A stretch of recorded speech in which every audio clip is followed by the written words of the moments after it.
I do want to take a moment to introduce my friend and client, Eduardo Briceño. He's a global keynote speaker and a facilitator who guides many of the world's leading companies in cultivating cultures of learning and high performance. His TED Talk and his related TEDx Talk, the two talks together have been viewed more than 9 million times. And as I mentioned earlier, Eduardo is the author of the new book, The Performance Paradox, Turning the Power of Mindset into Action, that launches in just a couple of weeks on September 5th. It was also selected as a must-read by the Next Big Idea Club, and we know that the ideas in this book will be making a tremendous impact for months and years to come. So we are thrilled to have the chance to learn with you today, Eduardo, and with your special guests. So as we begin, I would love to have you share with our listeners to frame up today's conversation. What is the performance paradox and why did you decide to write this book? Absolutely. Thank you, Becky. And thank you, everybody, for being here. It's so cool to see everybody coming from so many different places. And thank you especially, to Linda, Meirav, and Mariana for being here. Three amazing leaders and performers and learners and teachers that inspire me. So I really look forward to our conversation. And this will be a really packed hour. I could easily interview them for well over an hour each, and I have before. In this book, when I was doing my research, I interviewed over 100 people that were kind of either that I knew or that were introduced to me as amazing learners and performers. And the three guests that we have today are three of those people who are featured in the book. And I wrote the book because I realized at some point when I started working with Carol Dweck at Stanford, who coined the term growth mindset and has led the research on that, I learned how my fixed mindset was getting in the way of my goals professionally and personally throughout my career. But I also learned that along with a growth mindset, which is the belief that I can change and that other people can change, along with that belief that we can change, we also need to know how to change. We need to know the learning strategies that are effective, which are different than just working hard to execute. And that's the performance paradox. The performance paradox is a counterintuitive phenomenon that if we only focus on getting things done as best as we know how, trying to minimize mistakes, our performance suffers. So if we focus only on performance, our performance goes down. It actually, it maximizes performance in the immediate, bless you, Mariana, but we miss out on increasing our performance over time and really reaching completely new levels of achievement, both personally and professionally. And we'll hear that today from our guests. The solution, the book, chapter 1 is called The Performance Paradox. It's about the issue, the challenge. And then chapters 2 through 14 are about the solutions, which are to embed not just the performance zone, not just being focused on getting things done, but also embed the learning zone into our lives and our work. And the learning zone is when we leap beyond the known and when we engage in learning strategies like asking questions, soliciting feedback, experimenting, looking at mistakes. And we'll hear how our guests today do that for themselves and in the organizations that they lead. Now, I will interview them in the order that they appear in the book. In the book, part 1 is for individuals and about the foundational ideas. Part 2 is how to overcome the paradox in teams and organizations. And part 3 is about how to perform, what to do in the performance zone and how to affect impact. And I'll interview the guests in the order that they appear in the book. For today's guests, Linda and Meirav appear in chapter 7. And in chapter 7, I introduce a framework that I'm just going to share with you really quickly for context. And this is called the growth propeller. And the growth propeller are the 5 things that enable any of us to be great learners and performers. So in the middle, there's our purpose and our identity. And the blades are our beliefs, like growth mindset, for example, is one of the key beliefs. Our belief about whether people are fixed or naturals or whether they can change over time. And then our habits, both reactive habits when we encounter challenges and proactive habits to drive our growth proactively. And then our community, the people around us, who to surround ourselves with and what our relationships are with them, what kind of collaboration we have with them. So it's just a little bit of context. But I want to jump into the interviews because that's my favorite part, and we have so much to learn from these three guests. So we'll start with Linda. Thank you, Linda, for being here today. Thank you for having me. For just a little bit of introduction of Linda, for people to have a sense of how much Linda has achieved. She has gone through so much struggle in her life, and she has started over several times in her life. But to give you a sense of her achievement, she founded a construction, like a commercial construction professional services company called RAN Construction, and has led it for over 30 years. And it's become a very successful company, has over $400 million in annual revenues. It operates in 26 states, and it has been recognized as a top, one of the best places to work by several organizations, including the Washington Post and Washington Business Journal. And Linda herself has been recognized by many organizations as a top leader. And she's served, among many things, she sits on many boards, and she has served as chair of the Federal Reserve Bank of Richmond. So that she also, something that I love is she has founded and funded programs to support women at George Washington University and at Harvard to prepare women to serve on boards. That's one of the many ways that she contributes to her community.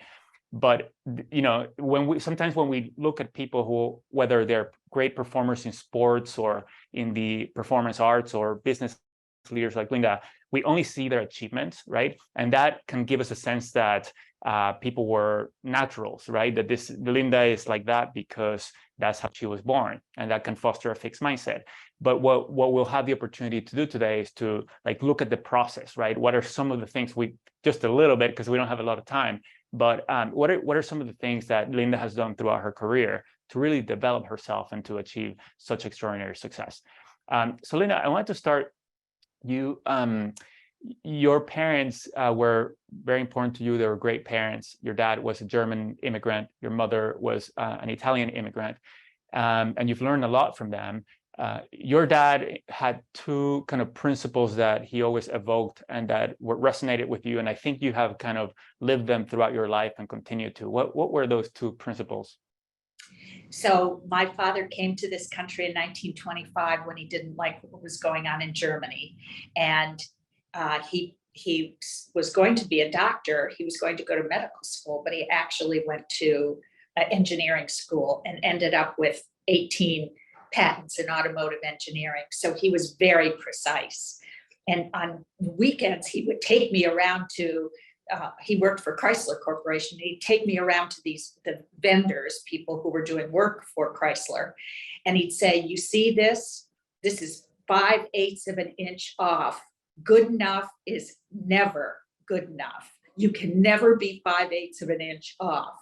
And the other thing he always emphasized to me as I was growing up is be proud, leave things better than you found them. Great. So I think that those are two kind of examples of fostering a growth mindset that we can always improve and always get better. And I think your dad came to this country, his family sent them to be a doctor, and he became an engineer because your aunt, who was in the US and was his benefactor, kind of said, hey, there's this new industry emerging, you should check it out. And so he changed his plans, and it's something that we'll hear today. A lot of us have kind of changed plans and taken advantage of opportunities, and that has involved kind of growth in a new area. Now, your parents also had, I think, a different vision for your life than what ended up being your life and your vision. And I think, if I understand correctly, early in your life and in your early adulthood, you live your parents' vision for you, not your vision for you. And I wonder if there was a pivotal moment in your life where you started having your own vision of yourself. And I wonder where that vision has continued to evolve since. So because I was so grateful of my father's mentoring, I got the disease to please. And it has served me very well as a service provider professionally, but it hurt me in my personal life at first. So my identity was always about accomplishing things, move the needle. I was in the cool kids club in high school. I was a leader in college. But my mother said, you should be either a school teacher or a nurse, and not liking the sight of blood, I became a school teacher. And my father said, you should marry well and have 2 near perfect children. So I did that. And ironically enough, I married a doctor who was very sick emotionally, and I didn't realize it because I was so young. And I eventually, in my disease to please, became a battered wife. It was then at 32 years old, I left my family, my home, with my 3-year-old and 2-year-old to start over. Wow. And so you started over, your teacher credential had expired, so you couldn't go back to teaching. You had to get a job because you needed to provide for your children. You found a job as an administrative assistant at KPMG. Then soon you were promoted to an executive assistant, then director of marketing. And one of the things that was a period of great learning for you, and your whole career has been. But something that strikes me is that you learned a lot during that time, and somebody in the same situation might not have learned as much. So what were some of the things that you did that allowed you to learn so much and to develop yourself when you started your career at KPMG? So I have never had a business class. I've never had an accounting class.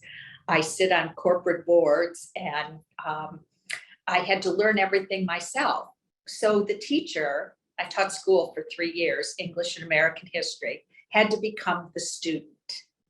And I was so curious about what it takes to be successful in business. I'd seen my father be very successful, but times were changing. And I was the first woman in either of my families to go to college, and the first woman to get a master's degree, and the first woman to get a divorce.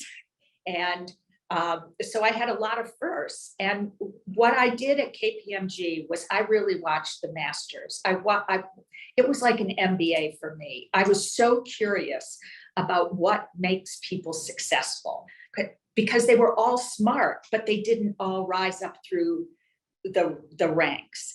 And I was acutely observant, and I asked a lot of questions. I was very curious about what it takes to get to the corner office. And you asked a lot of questions, and some of those questions, as I've heard you, is you solicited a lot of feedback, and you learned who to solicit feedback from. And that was important to you. And something that I learned from you is why soliciting feedback might be particularly important for women. Can you comment on that? And why it was important for you? Sure. So when there were so few women in the workplace or in powerful positions, men didn't actually know how to give feedback to women. And they were afraid in that era that women would either cry or yell, and they didn't like either outcome. So I learned that if I said to somebody, Joe, I really would appreciate your being my friend. I really need your help. Tell me how I could have done this better. It gave Joe permission to tell me the truth, because I solicited it. I asked him for the truth. And I still do that to this day.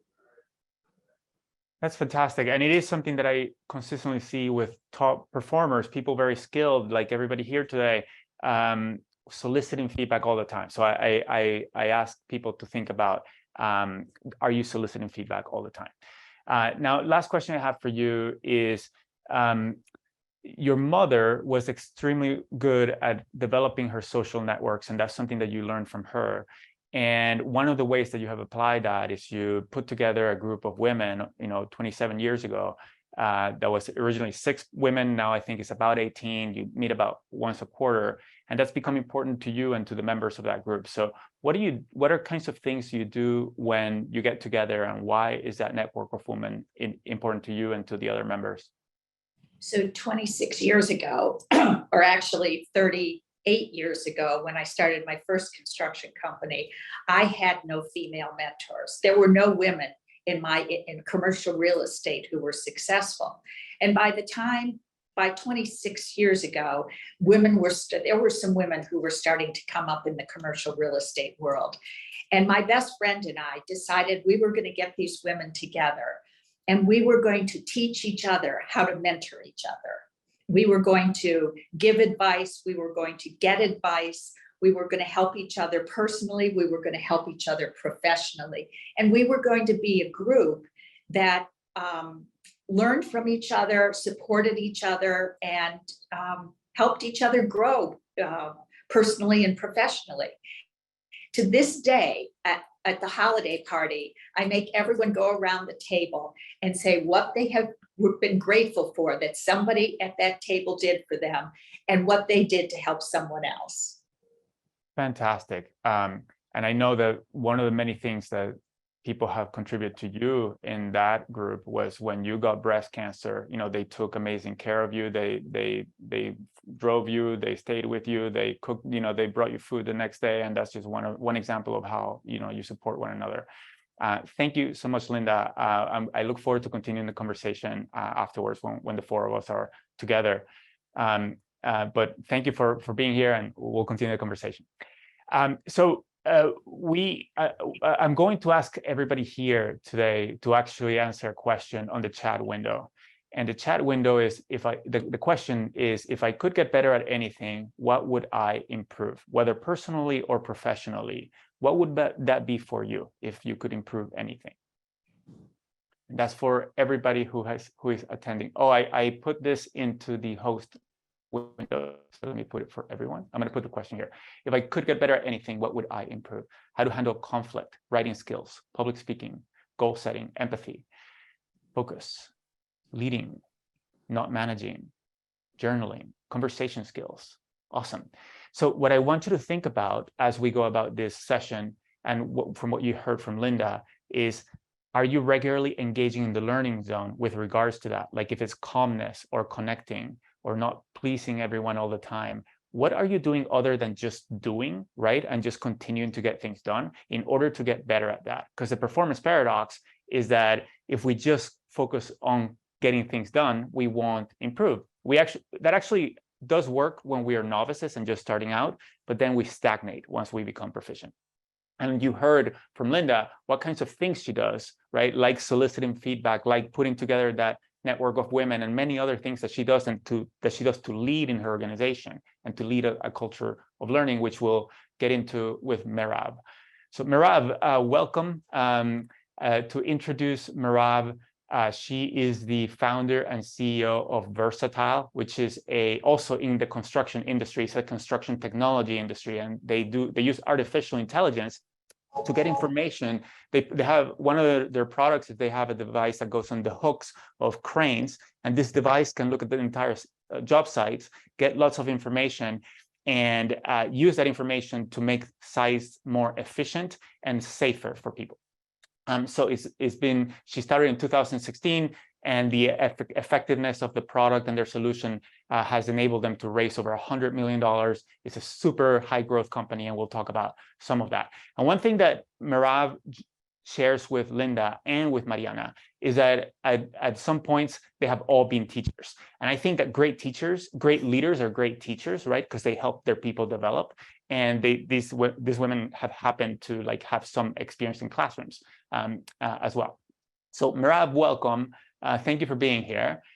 I would love to start with kind of what is Versatile's mission, and why is that work that Versatile does important to you? Great question, and thanks so much for having me. I'm really excited and inspired listening to the other speakers, by the way, and reading about the kind of like the other perspectives in the book as well. So thank you again for having me. Versatile's mission is simple, and it's driven from the vision, which is control over what we fondly call the most fragmented and non-structured manufacturing process on earth, which is construction. So the mission is really empowerment. And we believe that if we can empower builders to make better decisions, to actually use the data and the power that we give them to just literally be a better version of themselves, believing in them, believing they're already amazing, then we're creating a better industry and we're making a huge difference. And that's what's driving me, really, where it comes to technically doing things that everyone around me, well-wishing, by the way, told me was impossible and that I probably shouldn't even start. That's how you get driven to learn and get things done when probably everyone else around you believes they're impossible to actually achieve. Fantastic. Now, I have heard, I don't know actually if Versatile has values, but some values that I have heard from you in prior conversations is that you value customer centricity, so really focusing on the customer needs and learning from customers. Yes. Also joy, you want to foster a culture of joy, and you want to foster a culture of learning. And I wonder why those things are important to you, and in particular, why is a culture of learning important to you? Sure, and I'll say as we grew super fast, there are more that I want to do where it comes to our culture, our values, the way we operate. So I don't believe we're ever done. I'll probably say we're 2% done, as in most things. I believe most of the work is ahead of us. Learning is so important because it's so easy to categorize things as failures, and people are afraid of failures. One of my very early mentors, speaking of learning, quoted Nelson Mandela when he said, I never fail. I either win or I learn. And I adopted that. And my version of it is failure is only one if we fail to learn. And with that, you take the most horrible things and turn them into what have we learned. I do believe it fosters kind of like joy and that customer centricity at the same time. Because if you look at that and say, okay, how do I actually get this result into where it will be my greatest strength as we grow or as we change, then it's not that bad anymore, is it? I'm happy to provide examples. This comes literally from failing a demo, which could devastate a company, or you could create a process that internally we call Guardian that came out of it and allowed us to way better QA and understand kind of like our customer experience as we ship anything out. Is it perfect? God, no, or we'll be done learning. But that's what I mean when I speak of learning and of turning failures into our best opportunities to learn. And I'll say we're not always great at that, and there's always more to be done. Great, yeah, we can always improve. That's a growth Always. mindset. Can you tell a little bit about how the Guardian process works as an example? Sure. So I won't get into the details of what failed in the demo, but generally speaking, we could have dismissed that failed demo at the time as, you know, this thing didn't connect in the field. This was just a purchasing mistake and be done with it. But we chose to deep dive into all the steps from getting a device, and we do have a device under the hook, manufactured, shipped, tested in the field or before it got to the field. And we found that we had 17 other opportunities to avoid the mistake that eventually failed us. That's how we created the Guardian process to say, can we, at every step of the way, do the right testing, ask the right questions to make sure that at least 16 out of the 17 are actually under better control. And it keeps evolving because it's no longer 17. We now have probably hundreds of kind of like potential failures that we can and should catch. It's technically QA process, but with complex systems that are growing super fast, it's not really QA. It's understanding every step and points of failure in ways that extend beyond just, you know, QA code or manufacturing QA. That's kind of like cutting yourself some slack. But the emphasis is don't just kind of like accept the final point of failure as the root cause for the failure. Really change the way we operate. It reminds me of a quote from John Dewey. He said, we don't learn from experience, we learn from reflecting on an experience. Or we don't learn, an example, like another instance of that might be, we don't learn from mistakes, we learn from reflecting on mistakes. So you're not just saying, okay, it happened, we can move forward. You're actually analyzing the mistake and the root cause to see what can we learn from this and what can we do differently. And that, for the benefit of people here, that ties into the performance paradox in that sometimes we think that with more experience we'll get better, but the experience and expertise are different things, and we don't learn from experience, we learn from reflecting on experience. And that's what I'm hearing from Meirav and from the other panelists here. Now, Meirav, something that's amazing is Versatile has been a hyper growth company where at times you have quadrupled in less than a year. And so how do you continue to build culture when there's so many people coming in where you're quadrupling in less than a year? How do you maintain a strong culture and continue to deepen that culture when you're growing so quickly? It's a great question. I'll generally say maybe I don't know either, right? Like I'm still on the learning curve myself. I don't think we've done a perfect job, and we've had to correct some of our own mistakes as we went through that incredible journey. But if you look at it as a growth journey, then it's easier to recognize your mistakes, reflect on them, and actually correct them. Generally speaking, it's about choosing strong leaders, making sure that we do have a joint understanding of what it is that we're trying to accomplish, and kind of like influencing that all the way down to anyone that joins the company.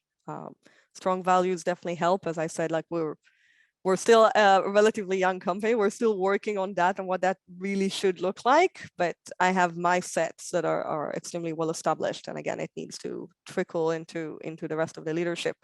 And be mindful of the fact that you are growing so fast. Give yourself kind of like the benefit of the doubt. Allow yourself to appreciate mistakes and acknowledge them as well. I'll say, don't pretend everything is perfect when you know it's not, and just be okay with acknowledging and again with correcting any missteps in your journey. Great. And there are some ways that you go about doing your interviews with leaders that are joining the company that are not that common. And I wonder if you can share some of those tips that have worked very well for you. Sure. And I think one of the things I've shared in the past is just kind of like flipping the tables to where I allow candidates to ask me questions and I answer very candidly and directly. I find that to be such a great learning tool for me to understand the priorities and kind of like the mindset of those candidates. So that would be one of the things that most people don't do in interviewing processes, that you have your process and you just follow it. I really love, and I actually dedicate 90 minutes to that part of the process where people send me their questions and I spend the time, I ask them to prioritize, again, trying to learn what's important to them rather than prioritizing based on what's my comfort zone. So that's one of the things that I love the most. And I do ask kind of like probably one of my first questions, like why we're having this conversation. As in not the regular, like I'm interested in the job, but why? Like, what is it about this company? What is it about this role that you're truly excited about? And what do you hope to achieve if you actually got this role? So. Great. Last question I have for you is, I have heard you emphasize the importance of looking at things from other people's perspectives. And I wonder if you have an example of a time when you looked at something from somebody else's perspective, whether it was a colleague or a customer, that really made you, change your thinking. Oh boy, yeah. So many of these that I can think of. I'll do a customer because I again honestly believe in kind of like understanding what the customer really feels or experiences. We had an instance where something just went wrong with the system. Again, that happens, especially when you have hardware, right? And the customer obviously wasn't extremely happy, and the team felt like it was getting slightly stressed over this. And my request was like, hey guys, let's put the hard hat on and just understand their experience or their perspective for just a second. There's a different way of looking at this situation, and the best way to look at it is probably from their perspective. It was easy enough to identify that we could, though we can't fix the actual problem, we could offer a different kind of like way to look at things, or a different solution, if you like, to that specific problem that actually met the need rather than the immediate concern or the things that broke for that customer. In this case, the screen was not presenting, but we could guarantee that they will get everything the next morning with, extra kind of like reporting, and all of that information is actually maintained. And honestly, the biggest concern for the customer, if you just flip it for them, was the fact that they wanted to know that their data was safe. So the black screen to them felt like lost data. For us, it was like no big deal. So just flipping it and understanding what it made them feel allowed us to communicate better, solve the real problem, and eventually, by the way, regain kind of like live feed as well. But it takes that ability to say, wait a minute, what is the real problem or what is the real need. And it's an art, and we're still on the journey to make sure it's part of who we are and what we do in absolutely every occasion. Fantastic. Thank you so much, Meirav. I look forward to continuing the conversation as when the four of us are together. Same here. Mariana, Costa, like Linda and Meirav, I'm so happy that you're here. Thank you for joining us. Mariana has been an incredible leader in many ways, and a leader in Latin America. She's changing lives. She's changing entire regions. I met Mariana when we were both speaking at a panel at a conference, and I was so inspired by her. I just had to reach out to meet her and then to interview her for the book. She's been recognized as one of Peru's leading innovators by MIT and one of the most influential women by the BBC. She's been on panels with Barack Obama and Mark Zuckerberg, and you'll hear about some of the amazing work that she's doing. So thank you, Mariana, for being here. Mariana is the co-founder and CEO of Laboratoria, which is a nonprofit based in Lima, operating throughout Latin America. And I want Mariana, if you can share with us a little bit, was when you and your partner first started Laboratoria, was that your plan? Did you have the vision for what you're doing now, or did you have a different vision? And how did you end up starting Laboratoria? Yeah, no, thank you so much for the invitation, Eduardo. Happy to be here and learn from these amazing stories. So we had lived many years in the US and we're moving back to Peru after almost a decade. And we wanted to become social entrepreneurs. I had two co-founders. That was kind of the dream, but we had no idea how to get started. So we actually ended up starting a web development company. So we were doing websites for different clients. One of my co-founders, he was a programmer, and then me and the other one, we said, okay, we'll learn to sell and see how things go. And it was actually through building that first company that we came upon the opportunity for Laboratoria, because we realized that there was a huge talent gap in the tech sector. This was back in 2013, so very hard to find skilled web developers. Also, the world of software was a world with so many opportunities for inclusion, because it's one of the very few spaces where you can actually build an amazing career without necessarily having the university background from a good school. There's many self-made developers out there that do great for themselves. So we thought this is an interesting opportunity. And then the third thing is that there were very few women in the space back then. So in our first company, we started growing our team, and in a year, we hadn't even interviewed a single women developer. So we're like, what's going on? And that's how the idea came about. We said, okay, maybe we can do something to solve this problem, and we can actually build a program where we find talented women looking for better professional opportunities and train them to become web developers, and then help them get connected to amazing job opportunities that can be transformational for them, and at the same time, transformational for the entire tech sector, in LATAM. So yeah, it started elsewhere. Then we got there, and I think that since we got that vision, that was 2014, I'm actually always struck by how aligned we've remained to that mission. So many things have changed: how we train our students, where we train them, how they get placed, what companies they work in, what languages they learn. But at the core, the vision of empowering women that dream of a better future to build careers in tech has remained consistent. That's great. And I think that might be tied to sometimes kind of great entrepreneurial ventures are based on a very strong insight. And so the strong insight that you had kind of has I think, in my view, kind of kept the opportunity, right? Kind of still kind of present 10 years later.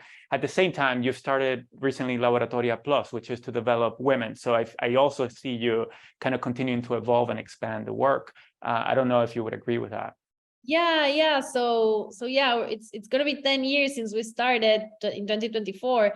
So for the past year, we were reflecting, okay, what's next for us, no?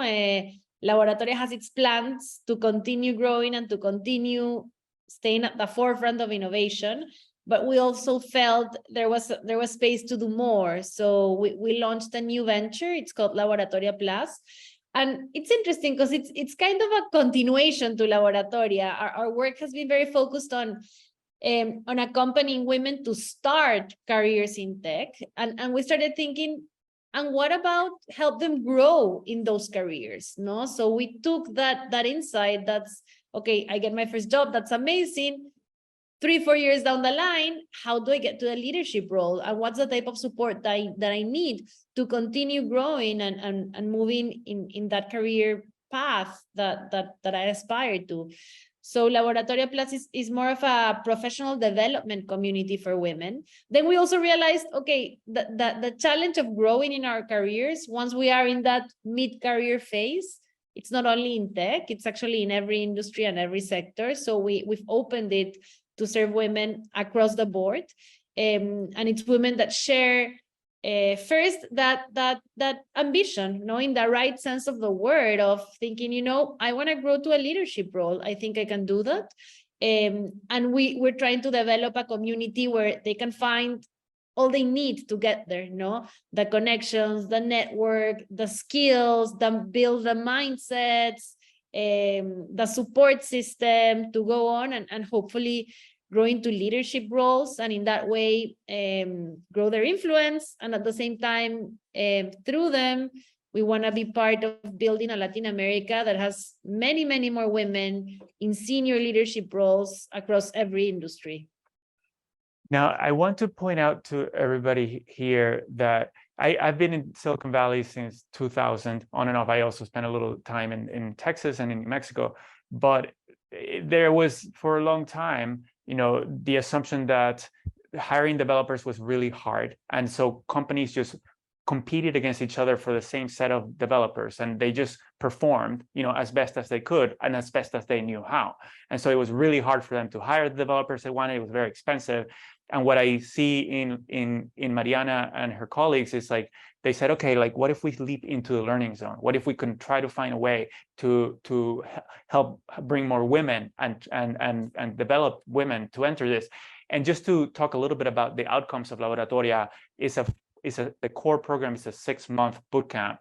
And after that, women who had a job to begin with, which are the minority, more than almost triple their salaries. That's the impact that they have on their lives. And most of the women didn't have a job to begin with. So that's incredible impact that you're having on all these women, a lot of them coming from underserved backgrounds. Now, that's a huge impact you have on them. Are there other things that you think they are learning or getting out of the program that you think are important? We always say that in our bootcamp, coding is really an excuse. Of course, it's a very valid excuse, right? Because it's what helps you actually get the job. But it's really much more of a very profound life experience where you decide to invest in yourself and to believe in yourself, and to believe that it's possible.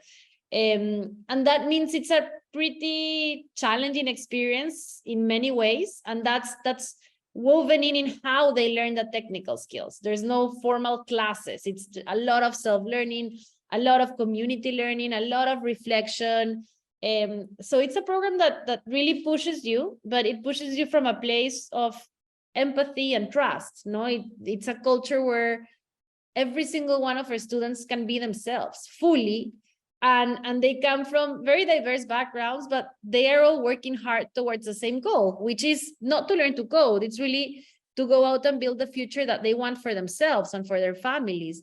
So this means the experience is very transformational at many levels. There's also an important element of understanding that you are the owner of your learning journey. And you are kind of the master of your life in a way. How do you take control of that life and go out and build the habits that you need to build the community that you need to build, learn to approach learning from a different way, a way where you find love in that learning process, a way in which challenges are meaningful, and they're a signal that you're learning rather than something that scares you and that you want to run away of. So I think this is something that really transcends what happens in those 6 months. And it's something that stays with our students and our community for a very long time. And it's one of the things that companies value the most, because they're like, yeah, they're junior talent, they're entry level as alumni from any bootcamp. But what really stands out in the laboratoria community is that type of mindset, no, of taking things in your own hands and going for them with a lot of strength.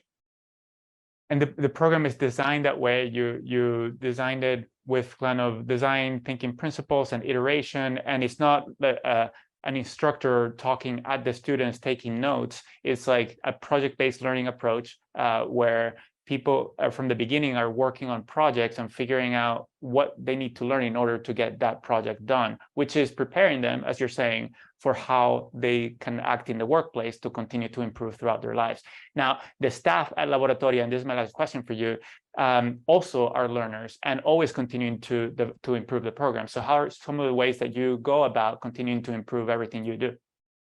Yeah, there's a few interesting things. I think we are a very purpose and mission-driven organization.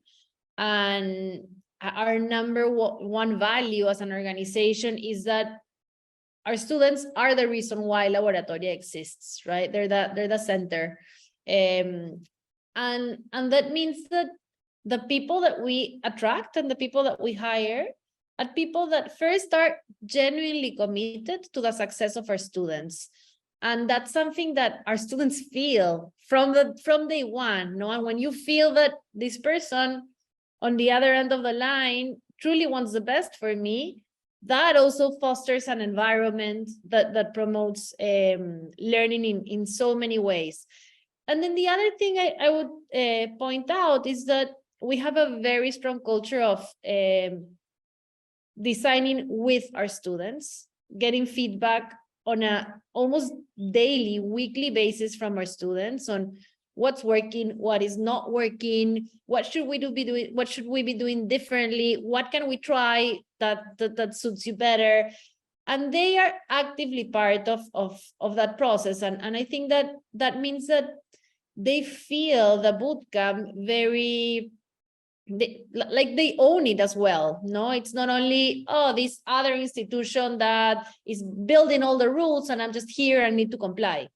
It's a space where we want to make them feel that they're part of building the institution as well. Of course, there's many commitments and things that they have to comply with, but they are part of arriving to those common rules and culture as well. So I think that has enabled an environment where our program is changing every day and they are part of that change and feel part of it. It makes me think about it as kind of the centricity on the people that you serve, whether it's your students or the customers that Meirav talked about and that Linda talked about. The three of you talk about the importance of customer centricity and learning about your customers and putting yourself in their shoes. Thank you, Mariana. Thank you, all of you. I'll turn it to Becky so that she can kind of set us up for our Q&A. Yes, so we do want to welcome our other panelists back on camera with us, and we have some questions. But first, I do want to share a few insights for you if you're interested in learning more about Eduardo's new book. So we do not want you to miss out on some pre-order offers that are still in play for the next couple of weeks before the book officially launches on September 5th. So if you pre-order one copy of The Performance Paradox, you will receive from the publisher a bonus chapter on creating time and an invitation to an exclusive workshop with Eduardo, where he'll be teaching through all the concepts in the book. We also have some valuable bonus offers for those of you who may choose to buy the book in bulk for your organization. Wendy is putting all the links in the chat so you can find out more about those bonuses. And we would also love to have you mark your calendar so you can join with us to celebrate the launch of the book on the day of its release, which is Tuesday, September 5th, first day back in the office after the Labor Day weekend. And we are going to be kicking it off with this amazing celebration of Eduardo's new book. So we hope you'll join us for that special launch day celebration where you'll be face-to-face in a Zoom meeting with Eduardo and have the chance to speak with him and ask your questions in real time. So at this point, we are going to go to a couple of questions. I want to start with one that came in earlier on. And for some context, Wendy had put into the chat that whether within an organization or beyond, learning teams change the world. And we had a question from an attendee wondering, what does the term learning teams mean? What is a learning team? Does anybody want to comment on what a learning team means to you? Linda, Meirav, and Mariana? I can answer the question, but I want to invite you if you want to answer it. I can go ahead because I think it's super interesting, no? How the habit and the mindset of a learning then transfers to a team and then should transfer to a whole organization so that we can also build organizations that learn as part of their core values. And I think there's different elements. One that we talk about a lot at my work is just a mindset of continuous improvement. And I think someone mentioned this in the panel, no? I think it was the story about your dad, Linda, about how nothing that we do is ever finished, right? It's always a process of, especially if you're like in a product phase, of making it better and making it better. And what's the next iteration and what's the next feature? And this mindset of just like continuous improvement, I think, drives learning as part of the day-to-day. Then I think feedback, it has also been mentioned, but how do we actually make feedback part of our day-to-day? I don't think that there can be learning if we don't have feedback loops properly integrated in all we do, from the small feedbacks that we get maybe after a particular session or a particular deliverable to deeper dives when we do our performance management 2, 3, 4 times a year, where we can actually get candid and honest feedback from also everyone around us, right? Our leaders, our peers, the people that report to us. So teams that actually live that feedback culture in their day-to-day, I think are always learning about themselves and about how to be better.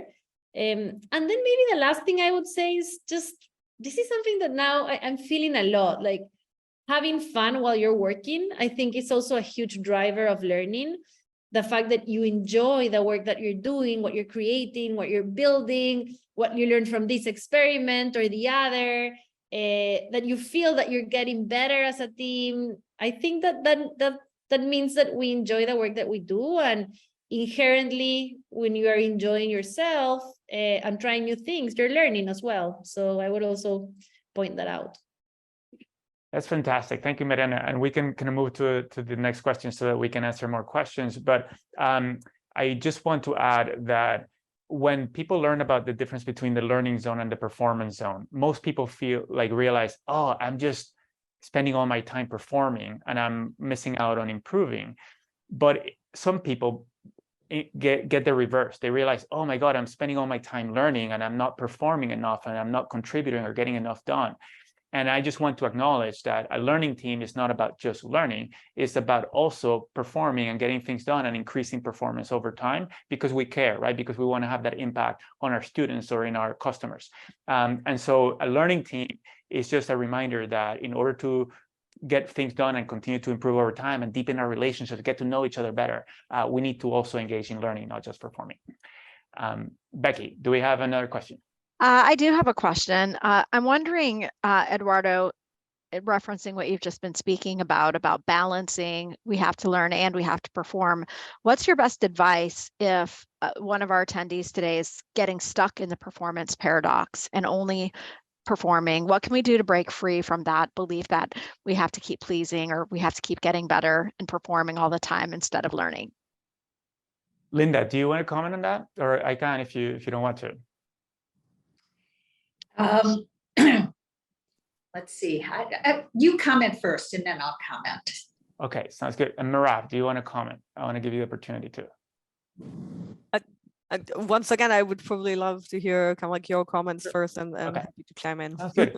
Yeah. So for each of us, I think one thing to think about is the question that you answered earlier today. It's like, if I could get better at anything, what would I improve? What's important to you? And then think about how could I get better at that thing that I care most about? Because trying to get better at everything is not really effective. Like it is useful to focus and to get clear on what's most important and what are we going to do to get better at those things. And then what are the habits that we want to build in order to get better at that?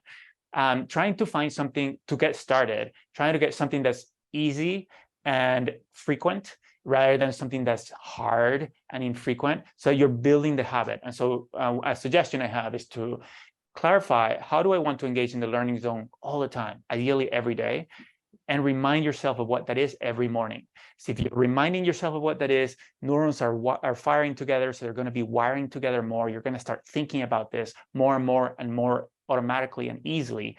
And over time, you'll find yourself in what I call learning while doing, so that while you are getting things done, you're learning along the way. You're getting both done at the same time. It just becomes the way you think. There's research that shows that for people who are more in the learning mode and in a growth mindset, when they're solving problems, they're paying more attention to what is surprising to them, the mistakes they're making, even though they're just solving problems, just like people more in a fixed mindset who are also solving problems, but not paying attention to their mistakes, so they're not learning as much. So that's a suggestion I have. Does anybody have anything else you'd like to add? So I would say, I ask myself and have asked myself all these years, what am I naturally good at? What can I lean into that I'm naturally good at? And what am I really not good at that I can either learn from others or delegate to others? So in our teams, we do at the end of a project. So we'll build a beautiful office space out for a corporation, a company. We get together at the end and we say, okay, what did we try on this project and that we really succeeded on? What did we try and we just couldn't get there?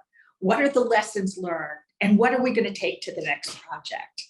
So I think there's so many people who they're so smart that they could do anything, but that's not what gives them joy.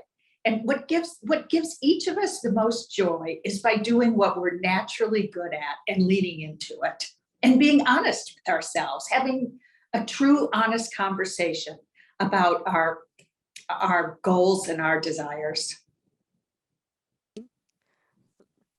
I'll quickly chime in and not just agree with Linda, like literally every word of it, but say it's about the goal setting. At least the addition that I would have is, if you have your mind kind of like set on a very clear goal, then you just start walking. And many times I would say to my teams, like, if you know where the summit is, take Mount Everest. You can't see the summit from where you're standing, but you have to start walking. You have to actually make it to base 1 and 2 and 3.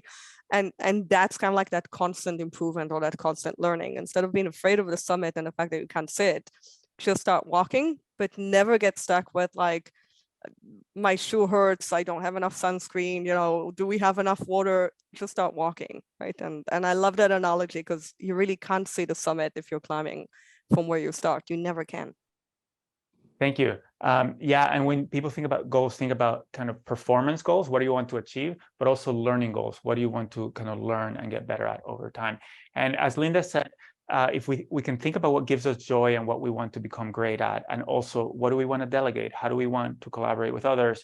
So that the highest level goals of how do we work together and how do we achieve together, like how do we get better at that, rather than how do I get better at the specific thing that might not be the best thing for me to focus on.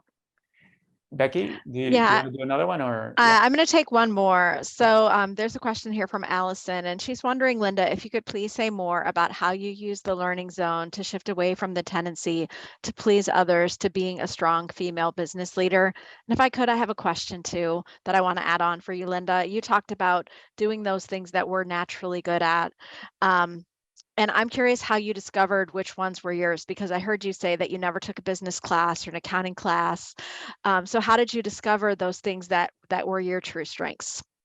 If you can answer all of that. I discovered that I was really good at collaboration. I discovered that I was really very disciplined. Being successful in business is not the tenets. There are thousands of books written about how to be successful in business.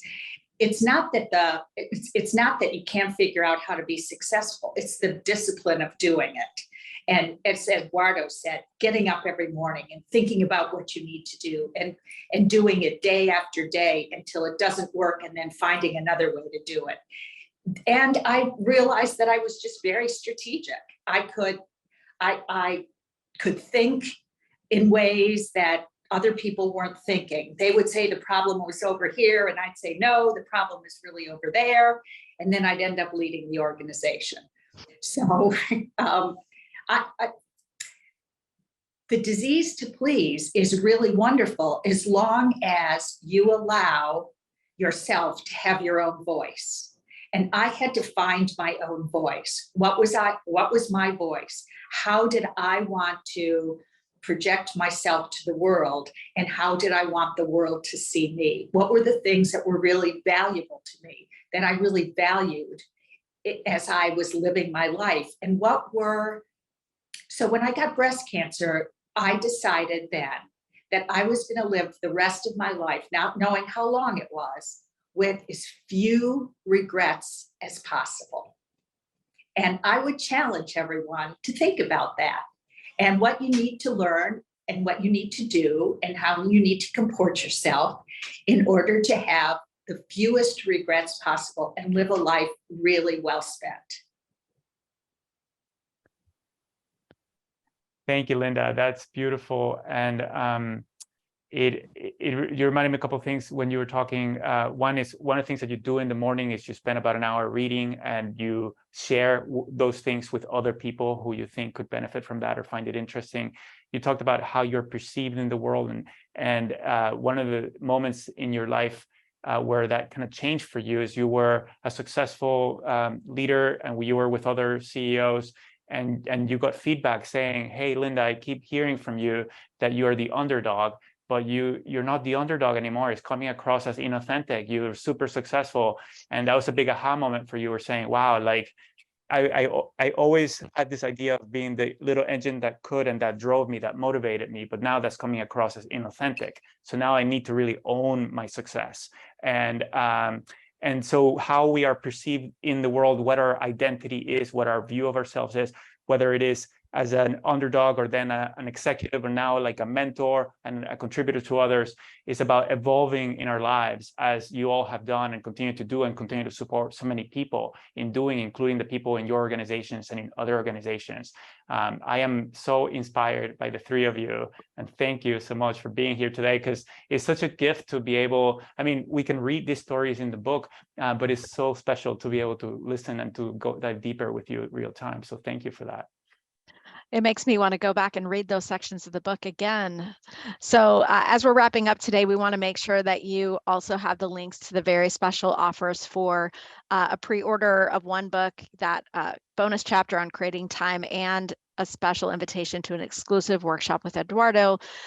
Wendy's also going to give you the link if you want to buy this book in bulk for your organization to help those in your organization become learners as well as performers. And again, one more reminder of that exciting launch day celebration coming up on September 5th at noon Eastern. So as we wrap up the hour, Eduardo, I know you have some parting thoughts for us. Sure. I mean, I would reflect that the performance paradox leads us to work hard at getting things done. And for me, you know, for a long time in my career, I was doing what I thought society expected of me. Like, just for example, just focusing on getting good grades or getting a high paying job. So I ended up working investment banking and venture capital, which is great for people who want to do that. But I realized at some point, like, that wasn't giving me joy, you know, like Meirav and Mariana and Linda talked about.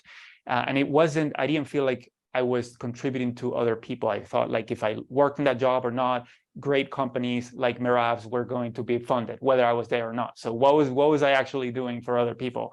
And it took kind of leaping into the unknown, leaping into the learning zone, right, in order to really completely change my life and my experience of life. And we've heard that from all of the panelists today. Linda was kind of living her parents' vision for herself until she started developing her own vision and starting kind of shaping herself. And she went through so many ups and downs that we didn't even touch upon. If you want to learn more about Linda, there's a great Partnering Leadership podcast episode on her by our common friend, Mahan Tabakoli.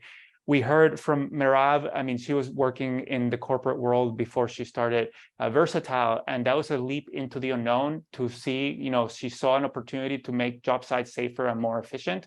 And that went into leaping in the unknown, and that's something that becomes part of the habit that everybody engages in Versatile, because that's what needed in order to innovate and in order to change the world. And that's exactly what Mariana did too. When it was hard for them to hire developers, rather than compete with other companies to hire more male developers, they thought, is there something that we can do to bring in female developers into this industry and to be able to support them and give them an opportunity to change their lives? And the increasing salary that they're having is not even the most important thing that they're learning. They're learning kind of a way to live that's going to be more fulfilling, where they can pursue any goal that they want to pursue. So that's the performance paradox, and that's what breaking the performance paradox entails, is doing something other than just getting things done. So thank you again for Linda, Meirav, and Mariana for being here today. Thank you for all you do. And I know you're super busy, so thanks for making the time. Thank you. Thank you. Definitely our pleasure. Yeah, thanks for having us.